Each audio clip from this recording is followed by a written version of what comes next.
Zeca, que alegria saber que você existe. Adorei. Viu? Que trabalho lindo que você está fazendo aí. E olha, gente, para você que está em casa, para você que está acompanhando o Manhã Total, a produção de lixo no Brasil não para de crescer. Você viu o tanto que chegou ali, né, para reciclar.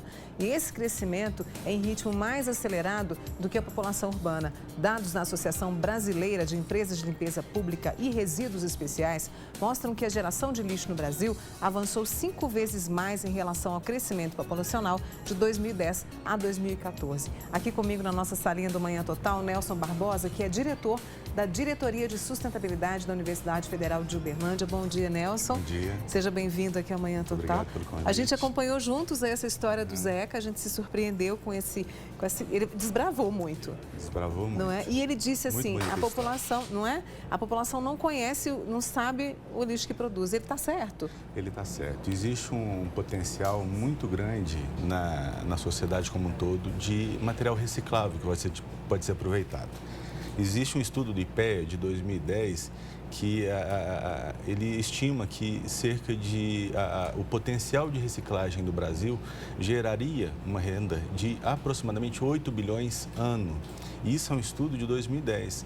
Você viu que esse estudo falou que esse crescimento se potencializou de 2010 a 2014. Então, hoje, esse potencial é muito maior.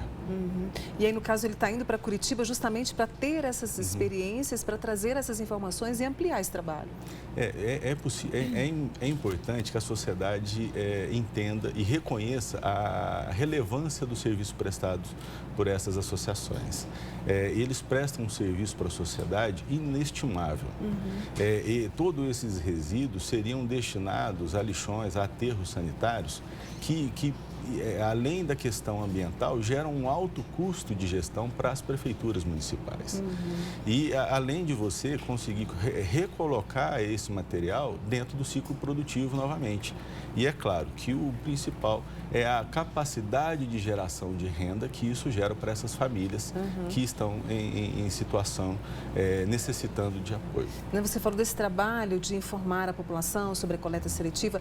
Hoje, durante todo esse tempo que a gente fala sobre isso, de separar o lixo em casa, já se tem uma noção exata do que é a coleta seletiva ou as pessoas ainda têm muitas dúvidas, né, Não, acho que falta muito ainda a ser discutido, muito aprendizado, muita conscientização com relação a isso. Muitas vezes as pessoas esperam que o próximo faça, mas não faz a sua parte. Então, a sociedade culturalmente precisa ainda avançar muito nessa discussão. E a gente sabe, o que é, a gente fala de resíduos, né? Resíduo, eu também produzo resíduo em casa ou isso é só para empresa, para hospital? Não, todos nós geramos resíduos.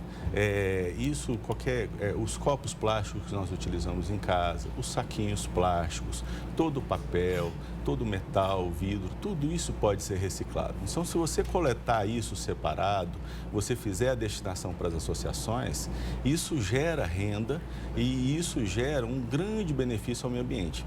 É claro que você tem que ver isso do ponto de vista também de reduzir a geração desse resíduo.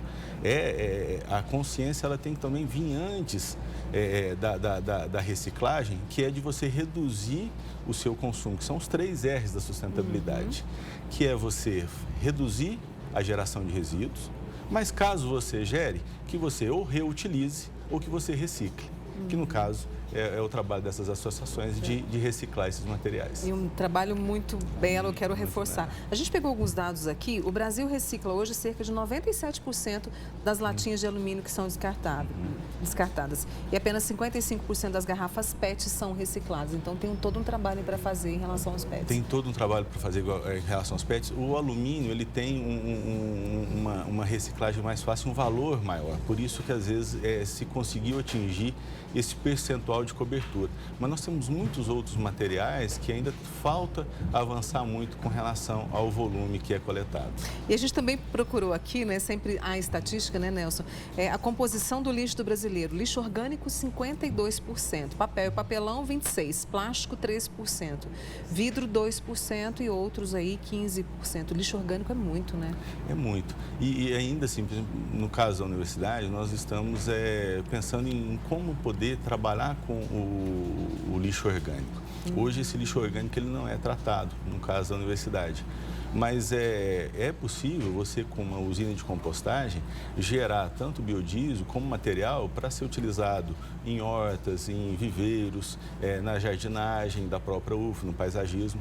Então, é um potencial muito grande. Você vê, nós temos hoje todas as lanchonetes da UF gerando lixo orgânico, os RUs gerando lixo orgânico. Então, a universidade está atenta, está em fase de estudos a questão da criação da usina de compostagem, para aproveitar essa parte de resíduo que hoje nós não aproveitamos. Hoje, a UFO faz que tipo de coleta seletiva? O que vocês estão avançando? A UFO, desde 2012, tem coleta seletiva solidária. Nós temos o CIEPS, que é o Centro de Incubadora de Empreendimentos Populares Solidários, onde algumas dessas cooperativas que nós temos em Uberlândia foram incubadas dentro desse centro. E nós temos a coleta seletiva solidária. Ela hoje tem uma coleta de aproximadamente 25 toneladas de materiais recicláveis por mês. Na UF, na universidade, UF nos inteira, campi. Na UF inteira. E nós estamos exatamente passando por uma fase de reestruturação. Nós estamos vendo que essa nossa coleta, apesar de significativa, ela ainda não é a ideal. Nós estamos passando por uma reestruturação tanto com os catadores, né, como também com o nosso dever de casa, melhorando a nossa estrutura, melhorando a nossa coleta, melhorando a consciência, a sensibilização interna com relação ao tema. Nós estamos adequando as nossas lixeiras de coleta para que evite a entrada de água, fique mais claro que é a destinação que vai ser dada para a coleta seletiva solidária, para que a gente consiga ampliar esse volume de material reciclável que a gente dá a destinação. Me diz uma coisa, Nelson, nas cidades, né, não vou citar só Uberlândia, mas nas cidades, o que poderia ser feito para justamente ter mais essa clareza para que as pessoas reciclem, encaminhem da forma certa esse lixo? Olha, é preciso ter campanhas de conscientização. Isso é a primeira questão. Isso é fato, né? Isso é fato. Se você não der informação para as pessoas, elas não vão saber que isso existe. Então, o primeiro passo é a informação. Agora, é preciso que os municípios tentem dar estruturas para essas cooperativas, porque o início é muito difícil. Então, você tem que ajudar tanto na conscientização para que se gere a coleta do resíduo. É preciso que você dê um apoio nessa questão de logística, de coletar esses resíduos, principalmente nessa parte inicial da implementação desse serviço. E depois, dar apoio para essas estruturas até que elas consigam maturidade. Recentemente, nós temos um consórcio feito intermunicipal, que nós participamos, a UFO participou da elaboração desse consórcio, são vários municípios da região, e nós fomos lá fazer a entrega do plano, né, desse consórcio de reciclagem, e nós vimos que algumas cooperativas já avançaram bastante, já fazem beneficiamento do material reciclado, ou seja, fazem a produção de varal, fazem a produção de vassoura. E isso você elimina intermediários e agrega valor. E esse agregar valor melhora a renda dessas famílias. Então, é importante que a gente dê estrutura para elas também nessa parte de organização, de gerenciamento, de como eles podem melhorar e agregar valor para poder gerar mais renda para essas famílias, porque ainda é uma renda muito incipiente para a necessidade deles. Ainda é um ambiente de trabalho insalubre. É preciso que a gente oriente eles sobre a questão de uso de equipamentos de proteção individual, que ajude eles a organizar essa parte gerencial, que ainda é um desafio muito grande. De gestão, não é? De gestão. Então, sim, existe muito a avançar. E aí é preciso vontade política e é preciso também que a gente cobre e participe efetivamente, Exatamente. Não é, Nelson? No dia 5 de junho, só para a gente tá bom o papo, o Nelson vai voltar mais vezes aqui com a gente, mas 5 de junho é o Dia Mundial do Meio Ambiente. Na sua opinião, o recado para quem está em casa, para mim também, o que falta para que a gente se conscientize ainda mais? É um olhar atencioso, mais ainda? É um olhar atencioso. Nós temos que começar a pensar, assim como em todas as áreas da sociedade, que você não pode esperar que o outro faça.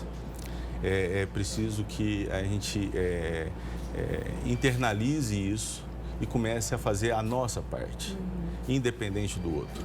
Quando todo mundo começar a criar essa consciência, internalizar essas novas condutas, essas novas práticas, naturalmente essas coisas vão começar a acontecer. Acho que com as suas informações aqui hoje, com tudo isso que você trouxe e o exemplo do Zeca, acho que a gente pode começar a pensar e agir, não é?